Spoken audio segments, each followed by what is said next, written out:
vai saber se é verdade ou mentira o que nós pregamos, se você vir aqui e obedecer.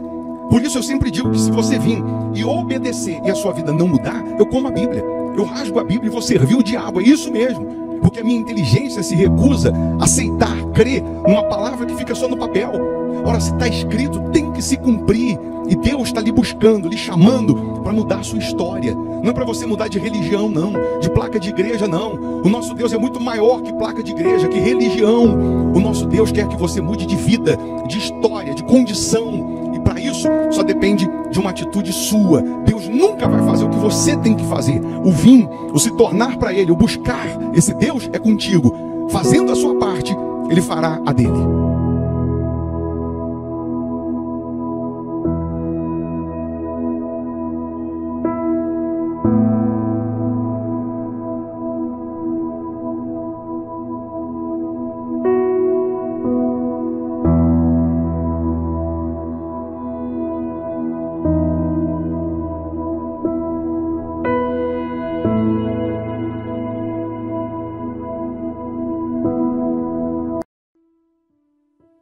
Olá, bom dia, que Deus abençoe a sua casa, que Deus abençoe esse sábado, né? Que seja um sábado abençoado, um sábado de respostas, um sábado de boas notícias, de milagres para os que creem.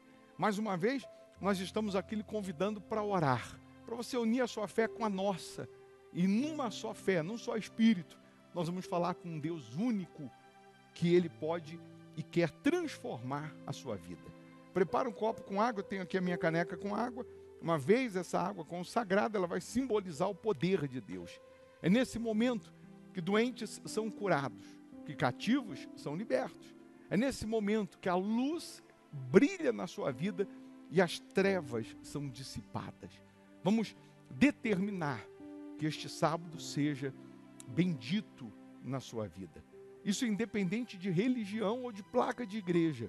Nosso Deus é muito maior que placa de igreja, muito maior que religião. Deixe o seu nome para oração, não custa, nome de um familiar. Se inscreva no canal, porque só de estar inscrito aqui, você já recebe uma cobertura de orações, uma vez que nós oramos pelos inscritos no canal. Então, eu tenho certeza que não é por acaso que você está aqui acompanhando esse momento. Deus, Ele quer tomar a frente na sua vida, Ele quer te guiar, Ele quer te proteger, Ele quer te dirigir, Ele quer te honrar. Pode ter certeza disso. Ele está vivo. Significa que os milagres que Ele fez no passado, Ele continua fazendo hoje. Que da maneira que Ele operava no passado, Ele opera hoje. É só você crer. A Igreja Hospital da Alma fica aqui em Belo Horizonte, em Minas Gerais.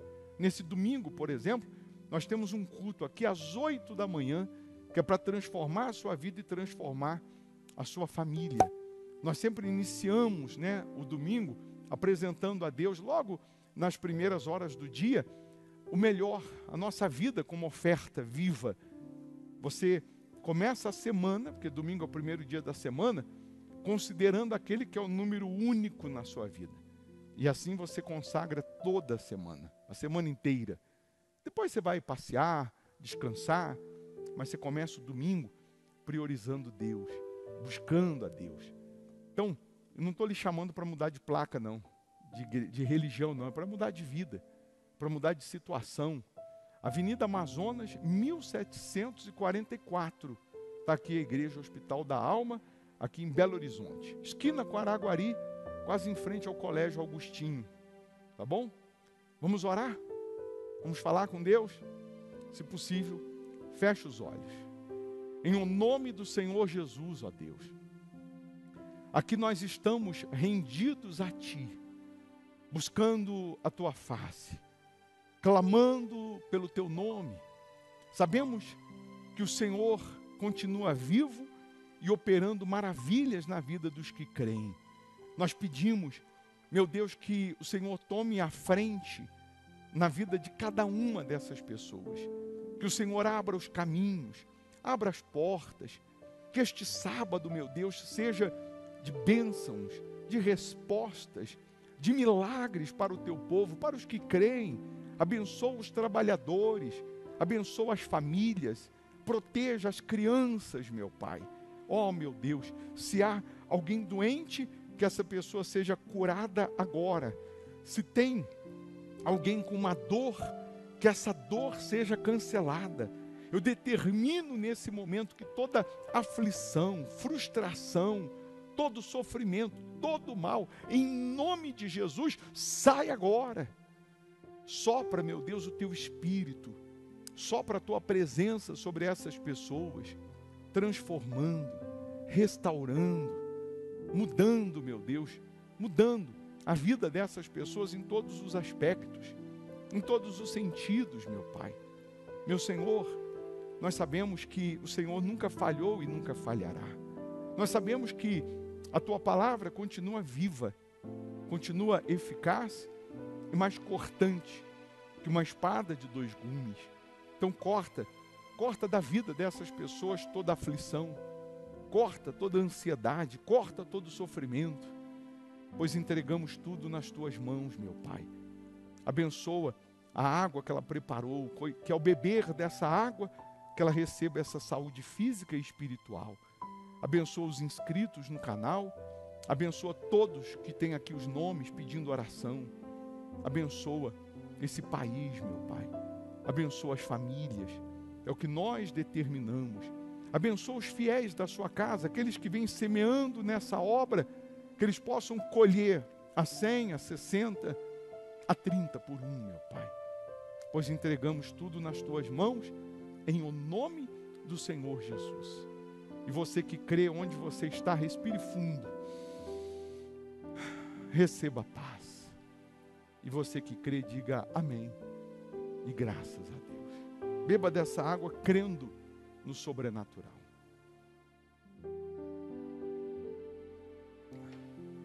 Seja abençoado. Nesse domingo, 8 da manhã, vamos estar aqui louvando a Deus, adorando a Deus, aprendendo mais sobre a palavra dEle. Que Deus abençoe sua casa, que esse sábado seja uma bênção. Vou deixar aqui uma sugestão de palavra, de pregação que vai lhe abençoar. Se você puder ficar mais um pouco e ouvir, mal não vai fazer não, só vai fazer bem. Pode ter certeza disso. Você pode encaminhar também para alguém, compartilhar. Você pode ser bênção também para alguém. Mas se você puder ficar mais um pouquinho, fica. Você vai ouvir, vai se alimentar da palavra e vai ser abençoado. Quanto mais forte você está espiritualmente, né, mais condições você tem de resistir ao mal. Se tu uma bênção. Bom sábado, bom dia. Eu disse agora há pouco que uma coisa é você vir e outra coisa é Jesus te chamar. É ou não é? Uma coisa é você vir. O culto hoje não é para quem veio, é para quem Jesus chamou.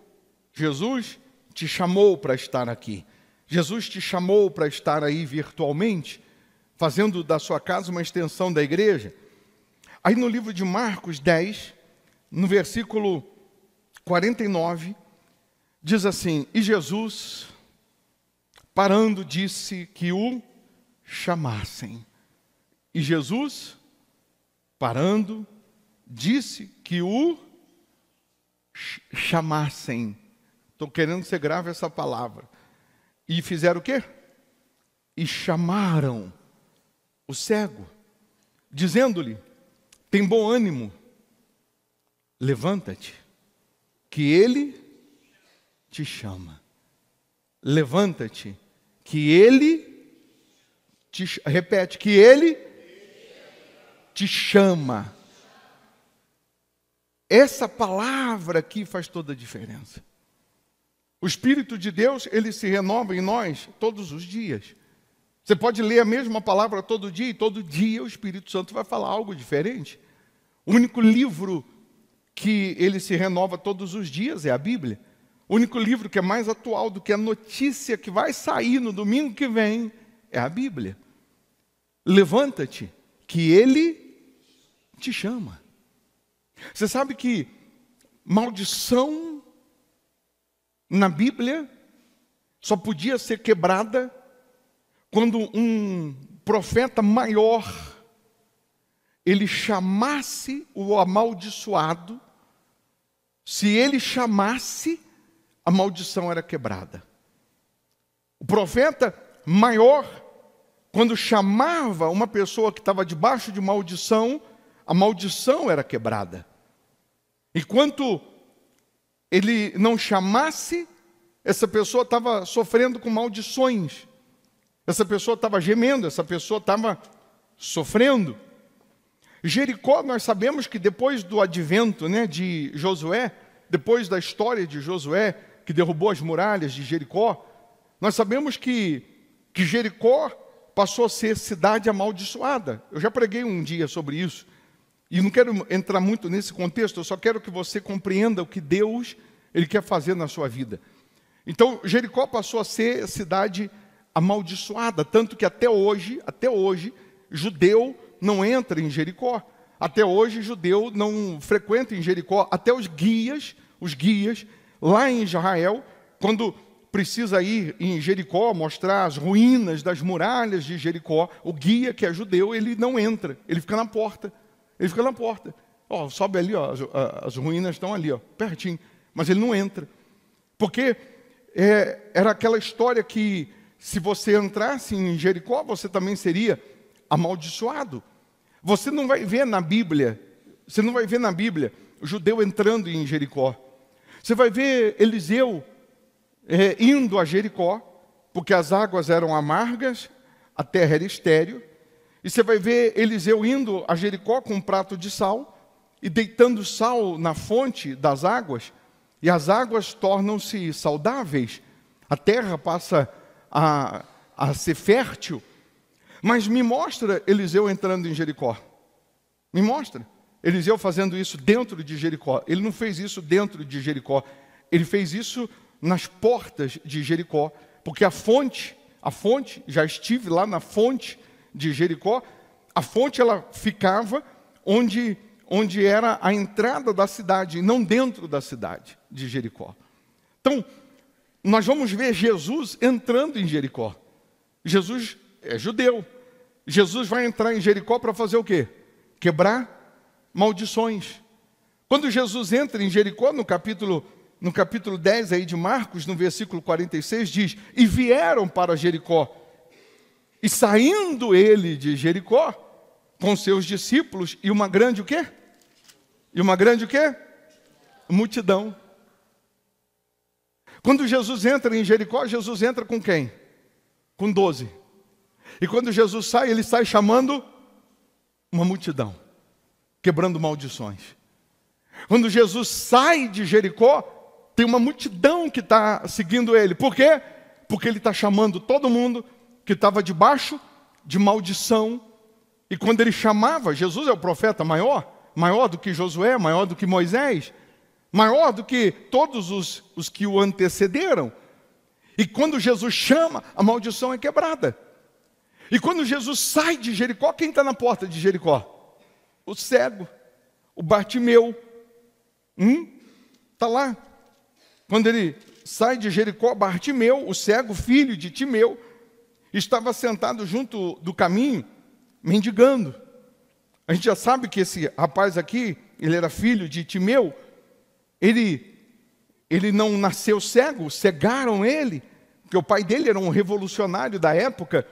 O pai dele era aquele sujeito que ele era contra Roma, contra os políticos da época. E por conta disso, o pai dele foi morto, o pai dele foi chicoteado. E aí fizeram o mesmo com ele, cegaram ele para dar exemplo e disseram assim: para você não seguir o exemplo do seu pai, para você não fazer o que seu pai fazia, para você ficar calado, aceitar todas as leis, as normas. Isso naquela época. Hoje não tem mais isso, né? Hoje é tudo uma maravilha. Mas naquela época, o sujeito, ele quando se levantava contra uma ideia política, os políticos faziam isso, matava. Né? Hoje não faz isso não. Mas naquela época, matava, esquartejava, chicoteava. Aí deixou o filho de Timeu, por isso que a Bíblia faz questão de dizer cego, pedindo esmola, mendigo, à beira do caminho, à beira de Jericó, debaixo de maldição. Quando Jesus passa, ele começa a clamar, a gritar, pedir socorro. Jesus, filho de Davi, tem misericórdia de mim. Você já conhece a passagem. As pessoas diziam para ele, fica quieto, não incomoda o mestre. Em outras palavras, não tem jeito para você não, maldito. Você vem com a maldição do seu pai, você vem sofrendo com a maldição do seu pai, não adianta, para você não tem mais jeito. E ele, Jesus, filho de Davi, tem misericórdia de mim. E as pessoas pediam para que ele se calasse, mas a Bíblia diz que ele gritava mais alto, ele colocava mais força. Isso é para você entender que Jesus nunca vai trabalhar, nunca vai operar segundo a sua necessidade. Jesus sabia qual era a necessidade dele? Sabia, mas nem por isso Jesus parou para atender. Jesus sabe qual é a sua necessidade, sabe ou não sabe? E nem por isso ele para te atender. Ele quer ouvir da tua boca. Ele quer que você peça, ele quer que você diga, ele quer que você fale o que você deseja. Você que não tem casa própria, você tem necessidade de uma casa própria? Tem ou não tem? E por que Jesus não te dá? Porque ele não vai trabalhar na sua necessidade se você não pedir, se você não buscar. Porque tem gente que tem duas casas, ela tem necessidade de ter duas? Não. Mas por que ela tem duas? Ela nem tem necessidade, não é a necessidade, é o que você clama, é o que você pede. Jesus vai trabalhar em cima daquilo que você pede. Aí ele gritava mais forte, até que Jesus parou e disse para que o chamassem. Chegaram para o cego e falaram para ele o seguinte: levanta-te, tem bom ânimo, porque ele te chama. Quando ele chama, o que acontece? Maldição é quebrada. Quando ele chama, quando Jesus chama, a maldição é quebrada. O cego joga a capa. A capa era a autorização da prefeitura para ele pedir esmola. Era a sua carteirinha para ele pedir esmola, para ele viver de esmola. Por que ele joga a capa fora? Ele diz, a maldição foi quebrada, eu não preciso mais. Já que ele me chamou, a maldição foi quebrada, eu não preciso mais. Eu não vou mais depender de esmola, eu não vou mais depender de migalhas, eu não vou mais depender dos outros, porque a maldição foi quebrada. Aí Jesus pergunta para ele, no versículo 51, Jesus falando disse-lhe, que queres que te faça? Jesus já não sabia a necessidade dele? Jesus já não sabia o que ele queria? Porque Jesus sabe de tudo, é ou não é?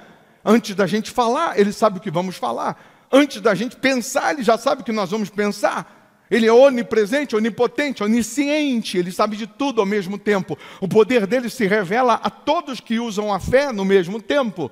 Ele é onipresente, ele está em todos os lugares ao mesmo tempo. Que queres que eu te faça? E ele disse, mestre, que eu tenha vista. Jesus lhe disse, vai, a tua fé te salvou. E logo viu e seguiu Jesus pelo caminho. Ele podia ter entrado em Jericó, ele já estava ali do lado. A maldição já foi quebrada. Mas ele decidiu fazer o quê? Seguir Jesus.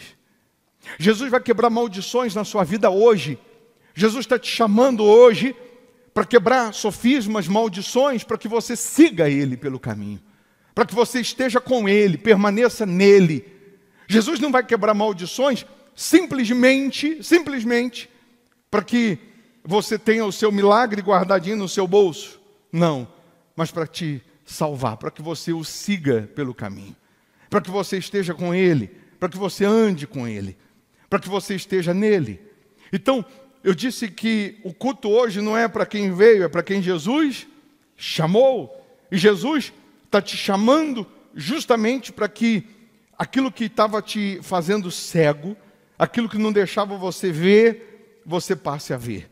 Você vai ver a saúde, você vai ver a prosperidade, você vai ver a paz, você vai ver a felicidade no amor, você vai ver seu filho convertido, sua família convertida, você vai ver a sua vida transformada. Você crê nisso? Aí, se a gente for lá no livro de Neemias, vamos lá para o livro de Neemias, capítulo 1, versículo 11. Neemias 1, versículo 11. Eu disse que Jesus não trabalha em cima da nossa necessidade, mas em cima do nosso pedido, da nossa oração. Neemias 1, depois de Esdras, né? Versículo 11.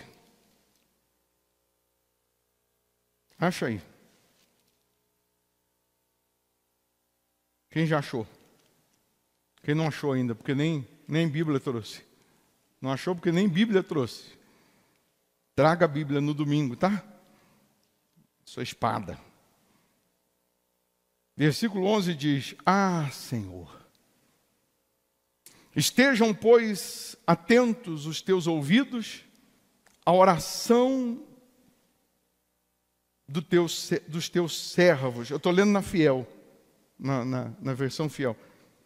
Ah, Senhor, estejam, pois, atentos os teus ouvidos à oração do teu servo e à oração dos teus servos que desejam temer o teu nome, e faze prosperar hoje o teu servo. Essa frase você tem que repetir aí na sua mente. E faze prosperar hoje o teu servo. E dai-lhe graça perante este homem. Então eu era copeiro do rei. Vamos ler de novo? Neemias, né? Está dizendo: Ah, Senhor, estejam, pois, atentos os teus ouvidos à oração do teu servo e à oração dos teus servos que desejam temer o teu nome, e faze prosperar hoje o teu servo. Neemias disse para Deus o quê? E faze prosperar quando? Hoje o teu servo. Neemias está fazendo um pedido a Deus. Neemias está fazendo uma oração a Deus. Ele está dizendo: e faze prosperar hoje o teu servo. E dai-lhe graça perante este homem. Que homem? O rei. O rei. Então, eu era no pretérito, no passado, eu era. Então era eu o quê? Copeiro do rei. Neemias está contando um testemunho. Neemias está dizendo que teve um dia que ele ainda era copeiro do rei, ele ainda carregava a bandeja, ele era copeiro do rei, ele que bebia o vinho. Se o vinho tivesse envenenado, ele tinha que tomar o vinho primeiro, e se o vinho não tivesse envenenado, aí ele servia o rei. Era isso, esse era o trabalho dele. Ele ainda era copeiro quando ele fez essa oração. Ele fez a oração dizendo: Senhor, faça o teu servo prosperar hoje. Que dia? Hoje. E me dá graça perante este homem, perante o rei. Era eu, copeiro do rei, quando eu fiz essa oração. Vamos lembrar? Vamos entender? O pai de Neemias, se você voltar aí o capítulo 1, diz: as palavras de Neemias, filho de Acalias. O pai de Neemias quem era? Era o seu Acalias. O seu Acalias, pai de Neemias, foi levado para a Babilônia, junto com uma grande parte de Jerusalém, naquele cativeiro babilônico que durou 70 anos. Quando o seu Acalias foi levado para a Babilônia, a história diz que Neemias tinha por volta de 5 anos. Neemias nasceu onde? Em Jerusalém. O seu Acalias era da linhagem real de Davi, da raiz de Davi. O seu Acalias tinha sangue azul. O seu Acalias, pai de Neemias, ele tinha sangue azul, da linhagem de Davi. Ele tinha tudo para reinar em Jerusalém. Era assim sucessivamente, a linhagem de Davi reinaria. E aí o seu Acalias é levado para a Babilônia. E lá na Babilônia, o seu Acalias, ele é instituído o copeiro do rei. Antes de Neemias, quem era o copeiro? O seu Acalias, o pai dele. O pai dele servia o rei. Mais ou menos uns 20 anos do cativeiro, o seu Acalias morre. E quem toma o lugar dele, quem fica no lugar dele? Neemias, de copeiro do rei. E Neemias vai servir o rei, vai ficar de copeiro do rei por um bom tempo. O irmão de Neemias, o Hanani, ele é da guarda do rei, e eles vão fazer uma expedição agora em Jerusalém, 1.600 quilômetros de lá, 1.600 quilômetros da Babilônia. E aí o Neemias chega para o Hanani e diz assim: Hanani, você vai pisar na nossa terra natal, dá uma passadinha lá, onde a gente morava. Procura ver lá a nossa história, me traga notícias de lá, me traz informações, porque a minha lembrança é muito vaga, eu era muito pequenininho. A única coisa que eu sei de Jerusalém era das coisas que o nosso pai, o seu Acalias, nos contava. E o nosso pai sempre dizendo para a gente que um dia nós vamos voltar a Jerusalém. Mas parece que o cativeiro babilônico, ele nunca vai acabar. Parece que a escravidão na Babilônia é permanente, ninguém sabe como vai ficar, até quando ficará na Babilônia. Então, a única coisa que Neemias, sei de Jerusalém era das coisas que o papai nos contava.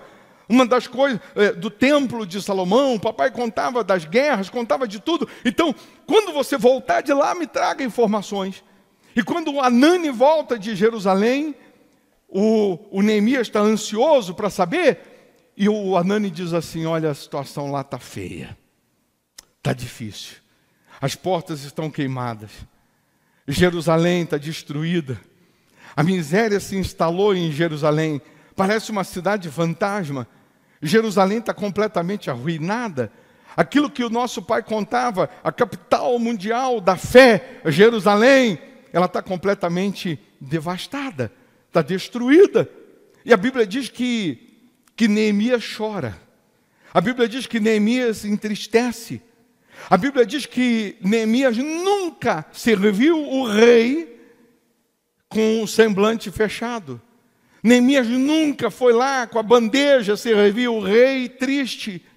A Bíblia diz, olha um detalhe, Neemias, mesmo sendo copeiro do rei, ele nunca serviu o rei de cara fechada, ele nunca serviu o rei triste, ele nunca serviu o rei de mau gosto. Não, porque eu não sou da Babilônia, eu não nasci na Babilônia, eu estou escravo, e por isso me botaram nesse trabalho, eu vou fazer de qualquer jeito. Não, ele sempre fez o melhor, mesmo não estando na sua terra natal, mesmo sabendo que foi injustamente, mesmo sabendo de toda a situação e de toda a história, ele fazia o melhor. E aí entra um detalhe para você que quer ver Deus na sua vida. Você pode estar sendo hoje, trabalhando de empregado, trabalhando onde você não gostaria, mas você dá o melhor, não porque o patrão merece, porque o fulano merece, mas porque você faz como se estivesse fazendo para Deus. E quando eu faço como se estivesse fazendo para Deus, eu faço o melhor. E porque eu faço o melhor, mais cedo ou mais tarde a palavra dele vai se cumprir. Mais cedo ou mais tarde Deus vai me honrar. Mais cedo ou mais tarde a promessa vai se cumprir. Então, não é porque o patrão merece, não é porque o fulano merece, não. Eu vou fazer o melhor porque eu faço para Deus. Você vai fazer o melhor como pai, você vai fazer o melhor como mãe, como filho, como marido, como patrão, como empregado. Você vai fazer o melhor porque você vai fazer como se fizesse para Deus. Quando você tem esse pensamento, você sabe que a sua recompensa virá de quem? De quem? De Deus. E quando você entende que a sua recompensa vem de Deus, você não se cansa. Quando você entende que a recompensa vem de Deus, você não se decepciona, porque só se decepciona quem espera algo de alguém. Mas quando você espera em Deus, a Bíblia diz que você não se cansa, você sobe com asas como águia, você se renova a cada dia. Mas naquele dia que Neemias recebe essa notícia, Neemias entristece, Neemias chora, e o rei manda chamá-lo, o rei quer tomar o seu vinho, e a Bíblia diz que ele faz uma oração e diz: Senhor, faça o teu servo prosperar hoje, e me dê graça perante este homem, perante o rei. E ele vai servir o rei com a cara fechada, com semblante triste, porque não dá para disfarçar. O rei fala assim: quem foi, Neemias? Você nunca me serviu sem ter um sorriso no rosto, sem ter disposição? E doença não é, porque até ontem você estava um aço, estava bom. Quem foi? Aí ele falou: sabe o que é, rei, já que o senhor está perguntando? O meu irmão voltou lá de Jerusalém, da expedição. Ele me contou que Jerusalém está queimada, as portas estão destruídas, a cidade está devastada, o povo está humilhado, está envergonhado, o templo foi destruído. E o rei diz assim: mas o que você tem a ver com Jerusalém? O que você tem a ver com Jerusalém? O que você tem a ver com Jerusalém está destruída, a cidade está toda devastada? Ele: o rei, o senhor lembra do meu pai, o seu Acalias? Lembro. O senhor lembra do seu Acalias? Lembro. O que era copeiro, igual a você? É. Ele nunca nasceu. Ele não nasceu para ser copeiro. Ele era da linhagem, é da linhagem de Davi. Eu sou filho dele. Quando ele morresse lá em Jerusalém, quem assumiu o trono, o cetro, seria eu. O senhor me perdoa, mas eu te sirvo de todo o coração, mas eu não nasci para carregar bandeja. Eu não nasci para ser copeiro, rei. Eu te sirvo com semblante alegre, de todo o coração, mas eu não nasci para carregar a bandeja. Eu não nasci para ser copeiro, eu nasci para reinar. Eu tenho sangue azul, eu nasci para governar e não para ser governado. E a minha cidade está devastada. Como que eu poderia estar feliz? O rei, na hora, Neemias fez uma oração antes e falou: faça o teu servo prosperar hoje. Deus só pode dar quando você pede. Deus não vai dar pela sua necessidade. Deus só vai fazer se você pedir. E hoje Deus está falando com pessoas aqui que têm sangue azul, mas que estão carregando bandeja.